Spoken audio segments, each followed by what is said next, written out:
and welcome to this week's edition of the Organic Matters, the podcast brought to you by the Irish Organic Association. We're here this week with Chris McCaffrey from Donegal. Hello, Chris. Hi, how are you getting on?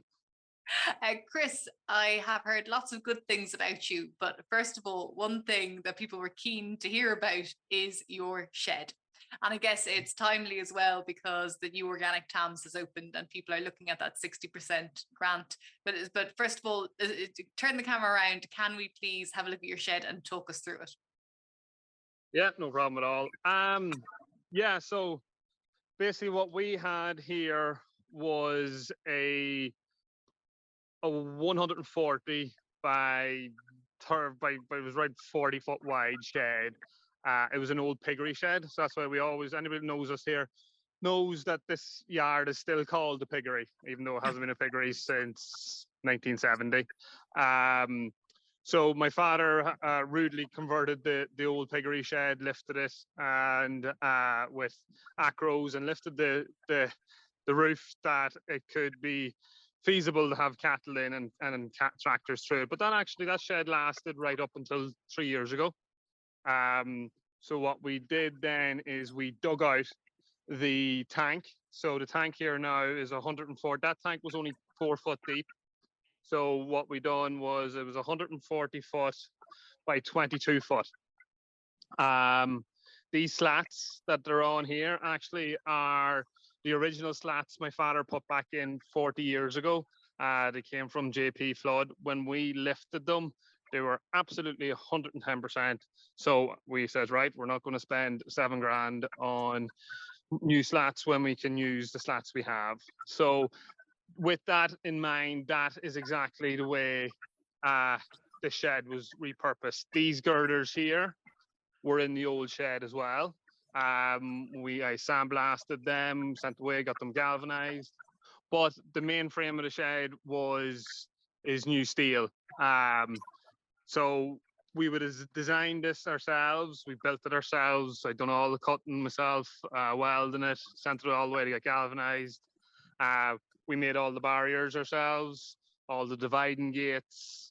What's very good, we found out when we were beefing cattle, this step around the drinker is about 9 inches high, but it's a foot outside the actual size of the drinker, but actually stops the cattle defecating into the water, so the water's always clean. Yeah. So it's just a wee trick. That's what the whole thing about these things, when you go see, it might be just, right, there's a big shed and this might be like way out of the league for some people, but even if you just see one wee thing that, Jesus, I could do that in mine and it'll save, then it's worth it then. And I can see gates going through to the back as well. So is there a straw lie back area? So yeah, exactly. There's a lie back there. I'll show you. So also there, what you can see there now is the walkway. So this was my father's idea. My father always liked the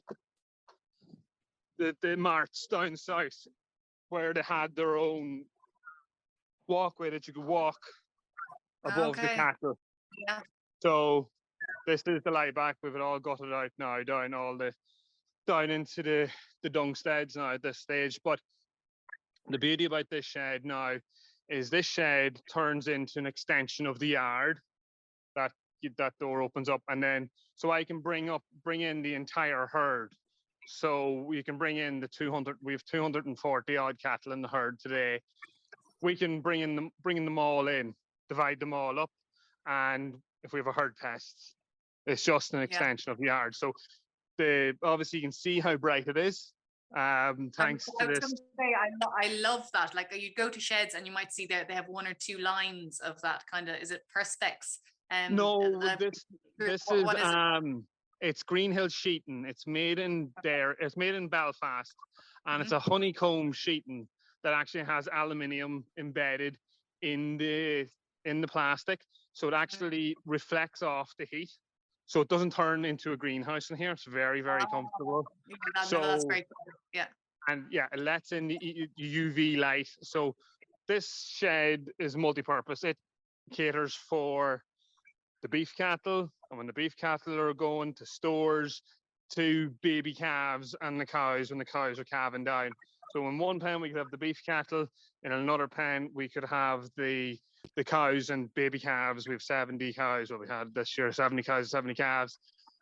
And touch wood, no disease, no nothing, no, because it's so airy.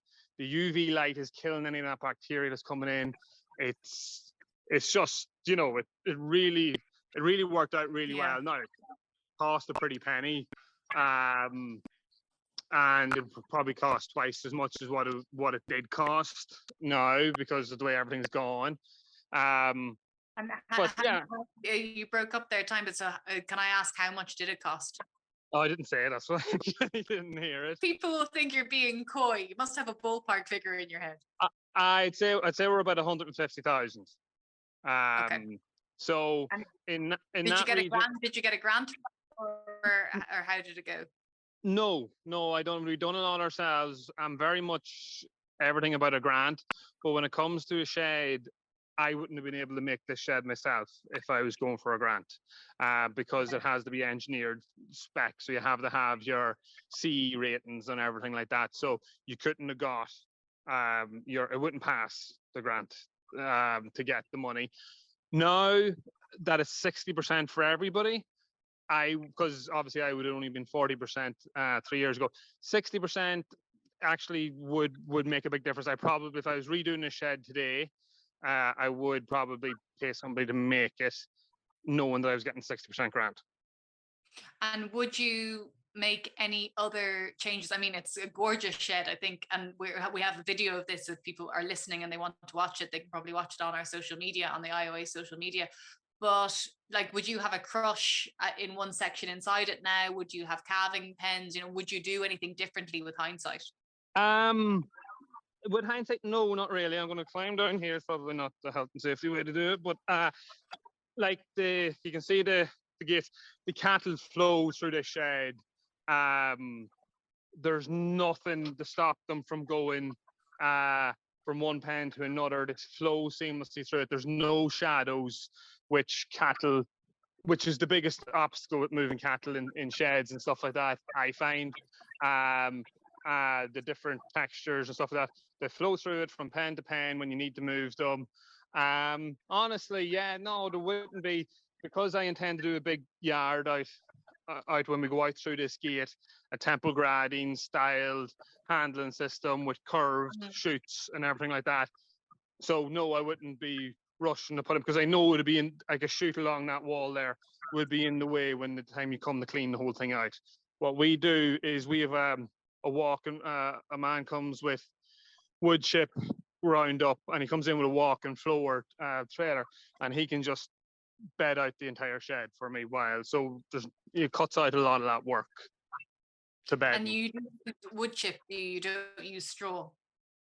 Well, no, we also have straw, but that's the main bedding at the start, the first bedding that goes in, and then we'll blow in straw then with the straw blower, to keep the bedding fresh.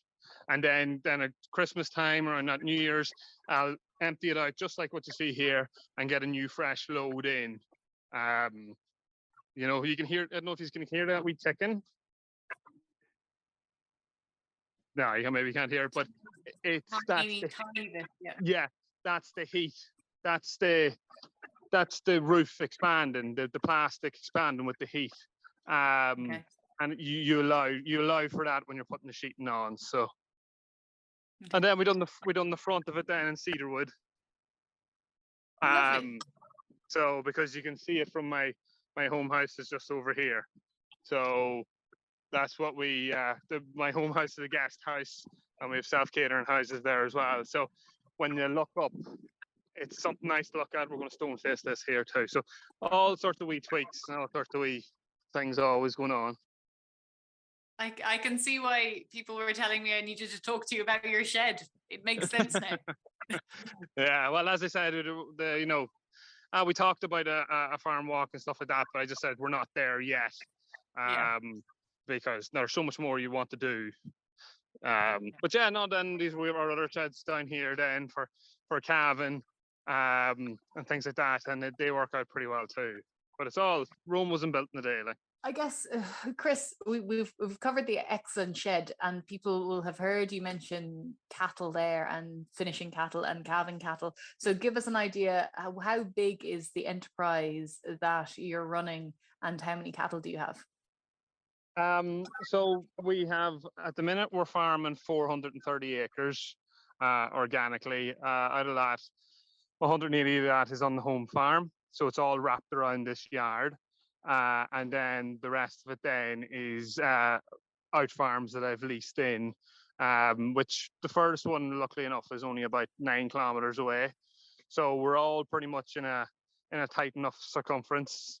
What we do is we've gone through a big process of reseeding over the last 10 years. So I'm down to about 30 acres, and that 430 acres that has to be left to be reseeded. We keep all our cattle out to the extremities. So basically, the home farm really is the main farm that main bulk of the silage is cut off. We do 3 cuts here on the home farm. We have a 60-acre field, which is our silage fields, and obviously all your nutrition is here, as in your slurry and your farmyard manure. So it makes sense to. There's no point hauling that down the road to try and grow gas 10 kilometers away when you can do it here, and you're cutting down that workload, and you let your cattle just eat the grass, if that makes sense. Yeah, I guess people will be interested in that side of it. In terms of the reseeding, do you reseed with clover, red clover, white clover, multi-species sward? Yeah, no. Well, what we try to do here is we just try to work with the top 2 inches. So last year, for instance, we eat down the grass cover as tight as we can, and we go in with discs and we disc it all up, and we'll spread farmyard manure over that. Disc that in again, and then we go in then with oats and peas of a catch crop. Last year I undersowed that with multi-species sward. So yeah, it's going really well. Cattle are really liking it this year. We done about 18 acres last year, and we got 156 bales off that last year. And no, it was challenging enough territory. It's we don't call us the hills of Donegal for no reason. Like, so it was steep enough in places. I guess people would be kind of interested in the fact that you lease a lot of land as well, and people can feel like it's a bit of a gamble leasing land, but definitely in organics as well, you have to obviously have a 5-year lease to do it, to qualify for the organic scheme. Were you that confident in organics from day one? Yeah, well, listen, we kind of fell into it, to be honest. My father, for his entitlements at the time, needed to lease land. I had just done the young farmers. I just done my green cert, and we were like, we talked then with our planner, who guided us very well, and he was like, well, let's stack your entitlements. You're going to lose a bit now, Mike. Now, be prepared for that, but it's for the greater cause. So I actually went in on the National Reserve with 250 acres. So it was a good chunk to go in and get. So it was all green land, as in there was no entitlements on it. So I took the big gamble out of it. And then we had all these out farms, and my father was, they don't really suit beef cattle, because we were a big beef operation at that stage. So we went into the cows and calves, and that's where the organics then kind of grew naturally out of that. We were like, well, let's go the organic. There was 2 schemes opened up that year. I don't know what year we're talking about now. We're talking about 17 or 18, and but I missed out on them 2 schemes and went again 2 years later, and they actually denied me for that scheme as well. I said I didn't meet the criteria, but I already was full symbol organic at that stage. So I actually went through my first 4 years of organics and have no organic payments. I actually won that appeal. It was 3 years in appeal, so I won that last January. So they actually backpaid me, so that was something. Yeah, no. So it kind of doing this organic thing and not having the payments made it a lot more tougher. But you wanted it to made you maybe try that wee bit harder to make it work to prove that you can be done without it too. Not a lot of people want to hear that at the same time, but that's what kind of happened, without payment. I think for beef farmers in particular, maybe perhaps many of them don't watch the bottom line as closely as they should. And then, sometimes people think that organic farming is just coasting, and that's the thing, and that's kind of hobby farming. But I mean, it just shows that you were watching the bottom line and kind of made the figures stack up more than anything else. Oh no, 100% no. It was absolutely Chris. Like I often said to my father, is like the mart is the oldest form of gambling in the country. You know, he would go out and buy, and like we were killing 550, 600 head of cattle every year, and we'd be trying to kill bulls at 16 months and pushing them on and throwing maybe 3 or 4. I think that's when meal was cheap, but you're still throwing 300 or 400 euro down their throat to try and push them on, and you're doing everything against the nature of that animal, as in it's trying to grow at the same time as you're trying to put beef on it to try and kill it before 16 months. Now, obviously, there's an argument there of carbon footprint and things like that, but I can't argue that argument about carbon footprint as like, well, you're getting maize from America and you're getting soybean from South America and you're getting wheat from Ukraine. So my animals now here, we keep them all till they're 3 years of age. The furthest they go is 8 kilometers down the road. They never get a grain of meal in their lives, bar what catch crop I might put in that given year, but they only get that in their last year, their beefing year, and their beefing winter. And it works. It works out. No, I'm not mad. It's not. I've cut out the costs, and I'm still getting a decent paycheck at the end of it. My cattle are killing into averaging about 380, 390 kilos dead weight, and we're running off. We're running off definitely a 90%, maybe 92% R plus grade. So, and what price per kilo are you getting for that? Well, at the minute we're getting €6. Okay. So that's healthy. That's maybe the best beef price that I've heard anyone give me in a long time.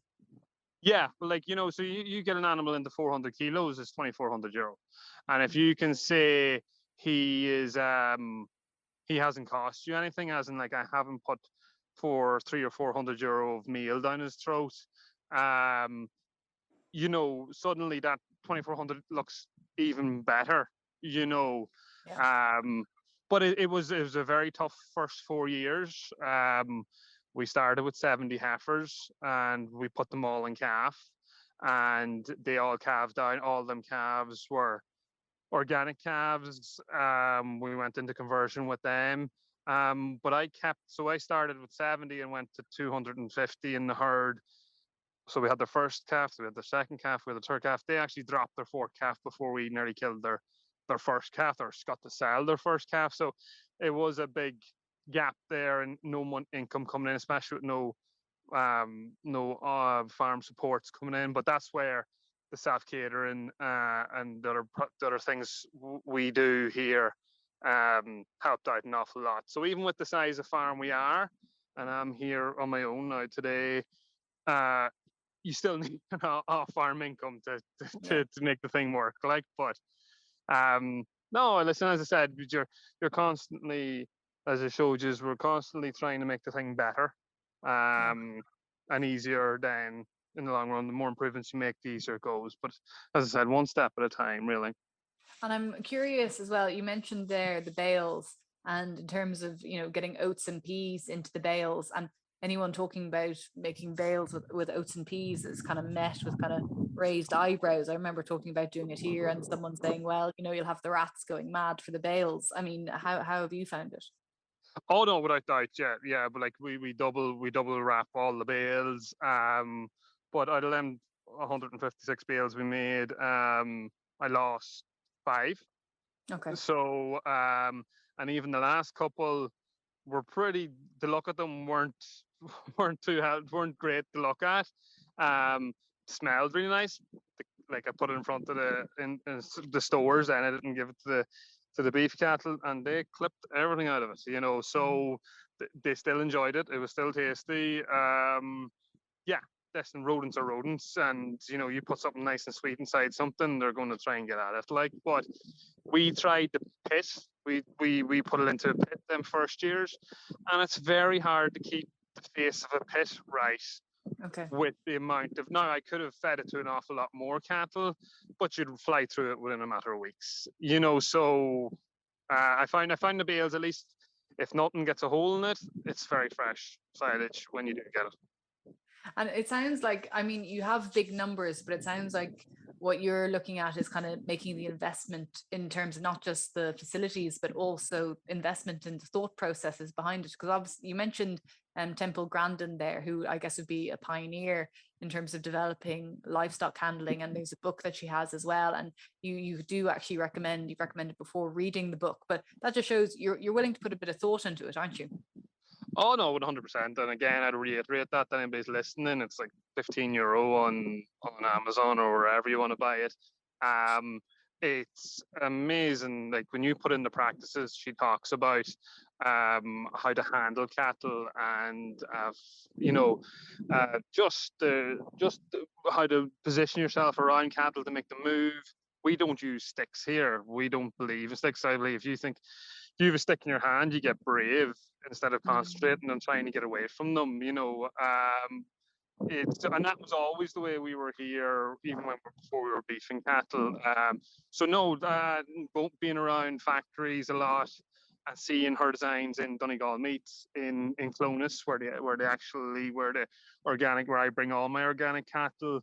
Her design is there also. She came and done that factory. And it's a fantastic factory. It's a fantastic way to just watch the cattle flow through it without any stress or anything like that. And that's what it's all about. The cattle is your money maker, really, and the easier on animal and beast that you can make it, the more enjoyable your workday will be. And as I said, we're not there yet by any stretch of the imagination, but hopefully we'll get there someday. But and what type of cow breed do you prefer? Well, we started off them 70 heifers. We got 2 Angus bulls, and because in my head was like, how am I going to get the fat score up in these animals? If we're not going to be feeding meal, and so I went with an Angus breed. Actually, there was no issue whatsoever. The actual cattle were kind of still turning too fat at 3 years of age because they put it on naturally when they get up to them sort of ages. So we've actually gone full Charlie now. We have actually 3 stock Charlie bulls here now.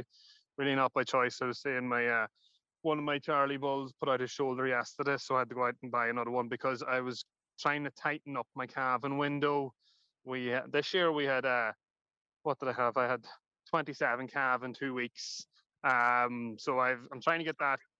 I do like watching the dairy industry and how their calving windows and their grazing pattern, things like that. There's an awful lot of things I can't do, but there's a lot of things other people do right. And you don't, as I said, you don't have to take it all in, but if you take a wee snippet of it,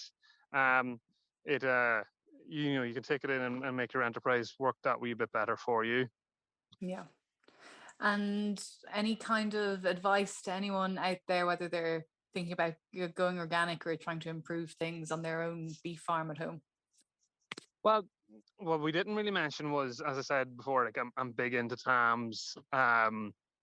So what I did do, even though I wasn't getting the subsidies, what I did do hit hard. I did hit the TAMS grant on a regular enough basis. I got to have a mower, a topper, front loader, an agitator, a tedder, a rake, a straw blower. A lot of that stuff was 60% grant. Now that everybody is 60% now, some of it was at 40. But like, as I say to people, if there was a 60% grant or 60% sale in your local distributor down the road, there'd be a queue 3 or 4 mile up the road. It's all there for everybody to just put their hand up. Now, it does take a bit of work, a bit of foreplanning. Like if you want to buy something, you need to be planning it realistically 8-9 months ahead of schedule. So if I want, like I'm in the process now of trading in my tanker and getting a new tanker, but I know I don't want that tanker till next, I'm not going to get that tanker till next February, March, realistically. But you have to put in that, you have to be that much ahead of yourself because it takes so long to apply for the grant. Yeah. For them to come back and give you the grant, you buy the machine, you get all your paperwork in line and get it through to them before you get your money back. It's a bit of a process, but when you get used to it, it's actually, it works pretty well. And as I said, the benefits are there. Like, and then you have these machines that, are depreciating in value, but also going to help you in tax. You have these machines that in 5 years' time you actually own then. And the way machinery has gone in the last 5 years, that machinery hasn't lost much at all. And you can trade it again and maybe go again in 5 years' time. Yeah. No, Chris, that's great advice. Thank you very, very much for that. And for anyone who wants a bit more information about what Chris is up to, there's a great Farming Independent article by Grace Maher. And of course, we're hoping to have a little video as well on social media of Chris explaining what's going on in the shed too. So thank you very much, Chris. And thank you very, very, very much to everyone who's listening in. You've been listening to Organic Matters, which is, of course, the podcast brought to you by the Irish Organic Association. And for more information about organics, you can visit their website, www.irishorganicassociation.ie.